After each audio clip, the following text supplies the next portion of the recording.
you're thinking about buying a house in South Austin and you're comparing east with west, there's a whole lot of factors to consider and a whole lot of differences. We're going to tell you about them today.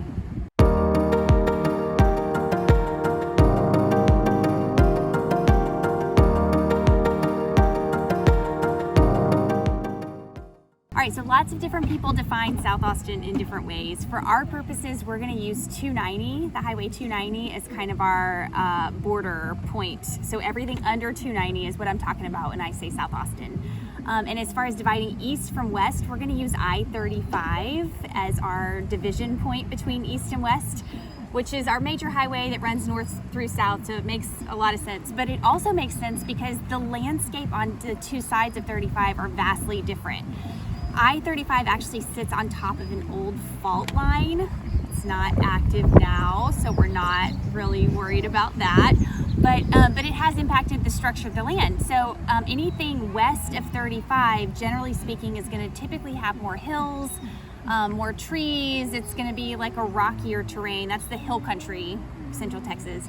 Everything east of 35 is generally going to be more flat, more low-lying, old ranch lands, prairie grasses. There's not as many trees on the east side, except for in new communities where builders have come in and planted them carefully, meticulously.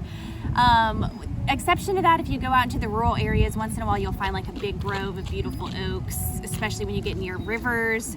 But just in general, it's going to be hilly, rocky on the west, flatter, clearer on the east.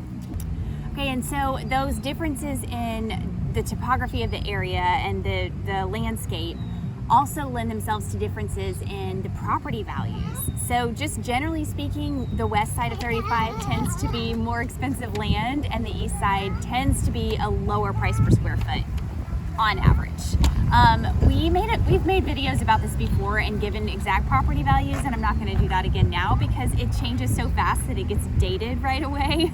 So just call us if you want like an up to the minute average on what the price per square foot is west versus east. For now, suffice it to say, it's going to be more expensive on the west side.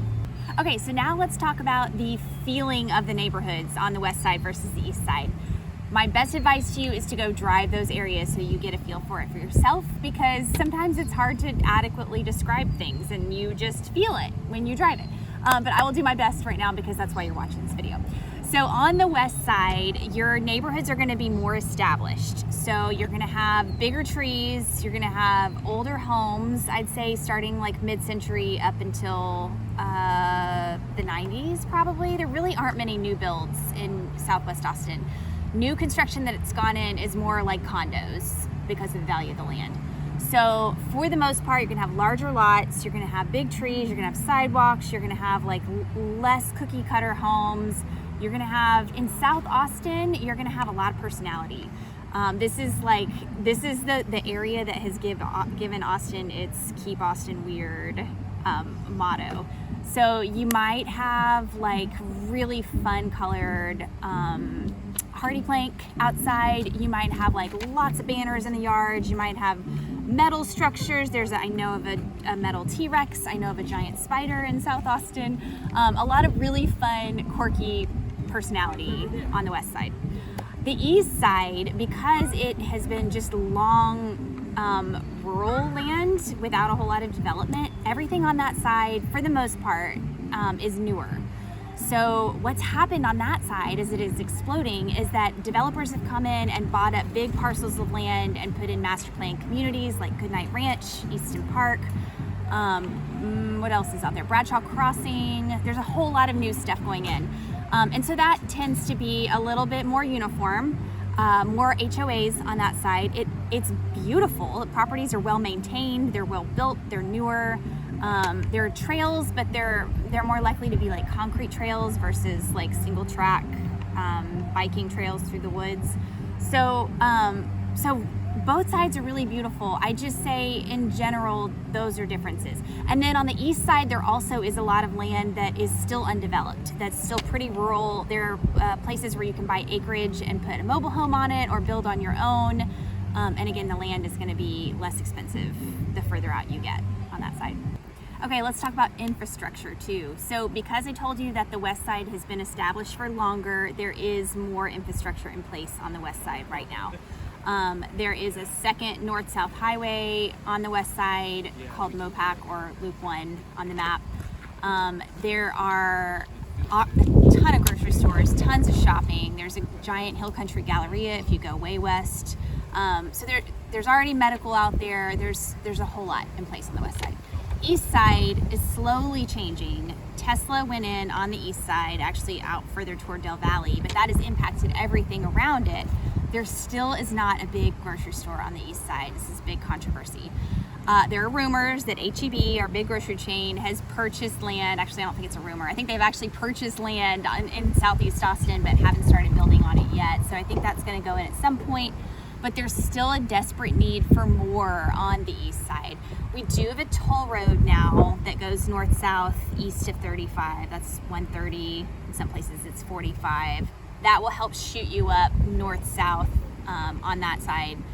But otherwise, it still feels like it's just waiting to be developed. So I think it's a really smart real estate investment on that side, because as Austin grows, that's kind of like the only place left for it to keep growing.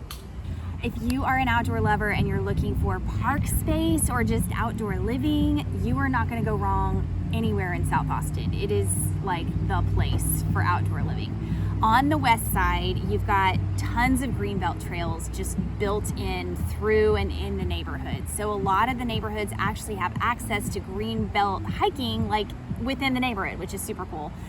You've got Circle C Park, which is a huge metropolitan park way southwest. It's got a giant soccer complex, a really nice picnic area, basketball courts, big playground that's shaded, always like cooler than the other places around. So Circle C is great.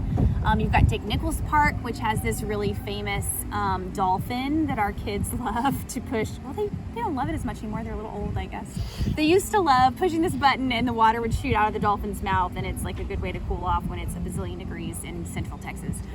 So there's that. There's a pool at Dick Nichols. There's tennis courts. There's basketball courts. There's trails that go around it. A great playground there too. It's a fun place for birthday parties.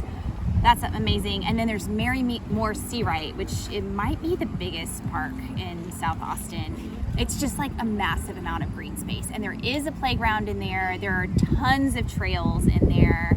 I don't feel like there's as much like developed things to do. It's just like green space you can go hike and explore or mountain bike through. Disc golf.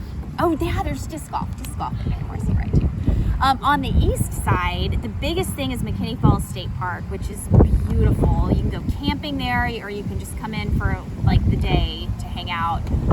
You can swim in, I guess it's just part of the Colorado right there. There's a spot where kids can cliff jump if they're brave enough. Anyway, it's beautiful. If you haven't seen it, go to McKinney Falls and check it out. Also, though, there's Onion Creek on the east side, which has been there for a million years. It's famous because of the golf course that's tied to Onion Creek.